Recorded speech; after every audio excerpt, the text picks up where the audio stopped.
How to create an irresistible offer. Have you ever realized how many offers there are online that are completely resistible? Ones that really have no oomph, no power, and really almost have you running in the opposite direction as opposed to leaning in, reaching into your pocket, grabbing your wallet and your credit card, and paying for whatever the offer is.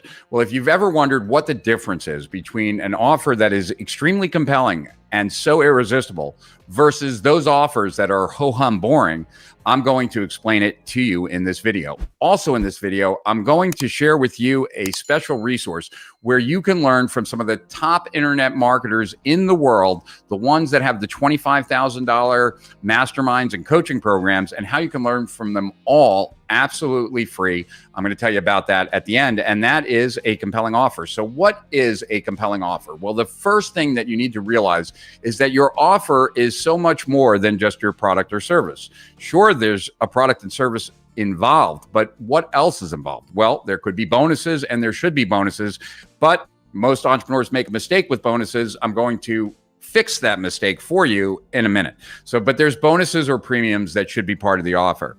There is a risk reversal or guarantee that should be part of the offer. Payment terms, if there are any, should be part of the offer. How they pay is also part of the offer. How it's delivered, what it's delivered in. All of these things are component pieces. Your USP is part of the offer. So there's a lot of elements to the offer, but what are some of the most important? Let's talk about bonuses first, because as I said, most entrepreneurs make the mistake of not using bonuses properly. Every bonus should have a reason for being a bonus in your offer, right?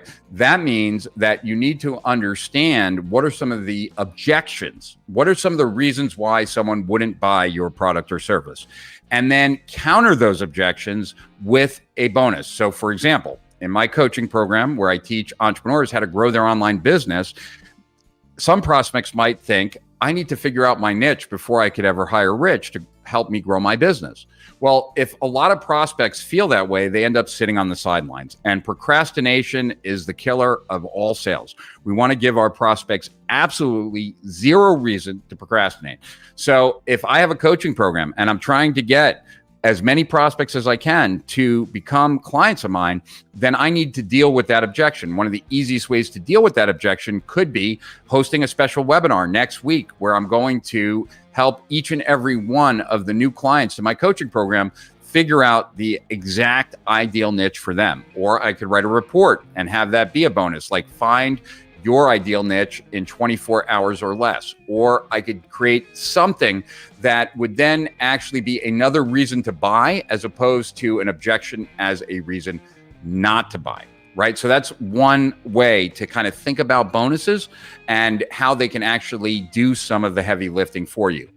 For us, one of the ways that we use bonuses is to actually give that bonus away for free and lead with it right up at the beginning of the sales letter or sales video, right? That we can basically take our offer and move it into the direction of anything that happens to be sexy at the moment by creating a bonus on that sexy thing and giving that away free when someone buys our product. And so the offer is get this free, this thing that's hot and sexy right now when you subscribe to this, right? So that's another way of kind of using your bonus or premium to do a lot of the heavy lifting. Now, social proof is important, right? But that's more of a marketing thing. Whereas with your offer, one of the ways that you can add urgency, right, with social proof in the marketing is actually to have some amount of limited quantity, right? There's a reason why you can't satisfy all the demand, because when you have more demand and less supply, you create urgency. And what you want to do in any offer is create enough urgency to overcome the procrastination that just normally happens when someone is thinking about making a purchase. Now, let me talk about payment terms really quick, and then I want to talk about effort, and then I'm going to tell you about this great place where you can get all this free instruction. So payments, right? There's many ways that people can pay. You can do pay no money today and we'll bill you, right? You can break payments into a payment plan. You can make it where some amount of the money that someone's paying is, to get the thing, but then there's a variable component after they've gotten the outcome. I've done that. Like I taught people how to use a webinar, how to create an automated webinar, and they paid $5,000 for that. And then after they had made 20,000 or 100,000, they paid the next 5,000. And that was a way to get a bunch of people to spend 5,000 now, but then to get payments of 5,000 later. And I priced it at a price point where I was less concerned about getting the second 5,000, but knew that my best customers would be paying me that 5,000 in addition to the first 5,000. So payments are an easy way to kind of distinguish your offer, and it's another way that you can be different from your competitors. Now, the last thing I want to talk about here that is probably the most important is recognizing that your offer at the end of the day is just the way that your prospects, who soon hopefully will be clients, are getting an outcome. So for example, the offer from Blockbuster versus Netflix, while it's an old and cliche one, is very appropriate here. The offer at Blockbuster is get in your car, drive over to our place, rent the video, drive back to your house, put the tape in the VCR, press play, watch the video, next day, drive back to us, drop it off, or you're going to get a late charge. Versus Netflix, subscribe, press a button, watch, done, right? So Netflix as a business is a superior business to Blockbuster was because the amount of effort that the customers have to do to get the outcome of watching home entertainment was much, much less for Netflix, right? So in every offer that you have, your prospects are busy thinking about what they're going to do with what it is you're offering to get what it is they truly want.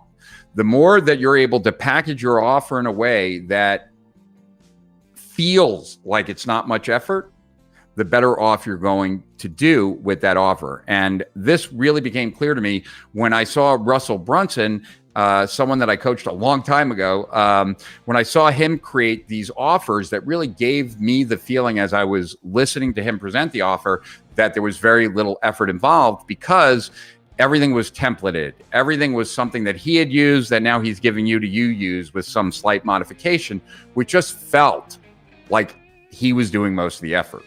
So now I want to show you this video that is what I believe one of the most compelling offers, and I hope you find it as compelling as I did. You're going to want to pay extremely close attention. The rules are changing, and if you don't know this information, you're more likely to be on the losing side than the winning side. I'm really excited about this.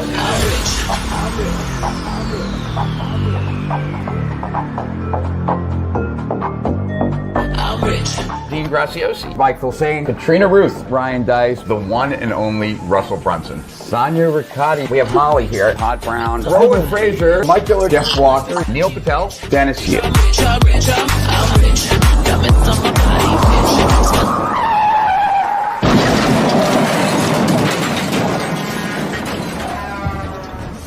And I think that there's a high risk of mass extinction of internet businesses. Millions of businesses, big and small, closed, pushing us into the worst global recession in history.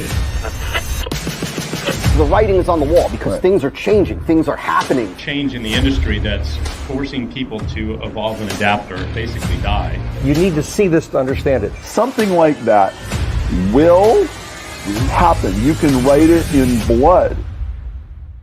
If there was a tactic or strategy that you were most excited about, what would it be? We can go as deep as you want. I call this content sprouting. These strategies work for any social media platform. If you believe it's a good idea, you should stick with that. When your business becomes part of someone's identity, that's when they stick. This is really crazy. I don't know if I ever shared this with you. Waste the least amount of money to find that winner. That's how you win for $1 a day. Now, I have people that are on my list for 2 years that are still opening the emails.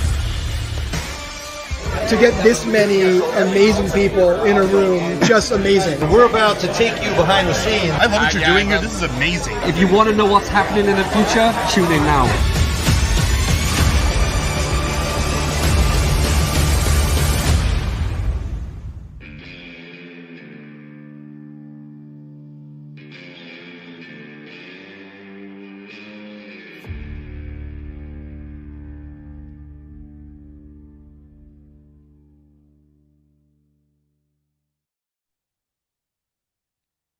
There's the link. That's where you can get the free episodes. And to Higher Profits and Beyond, this is Rich Schefren, over and out.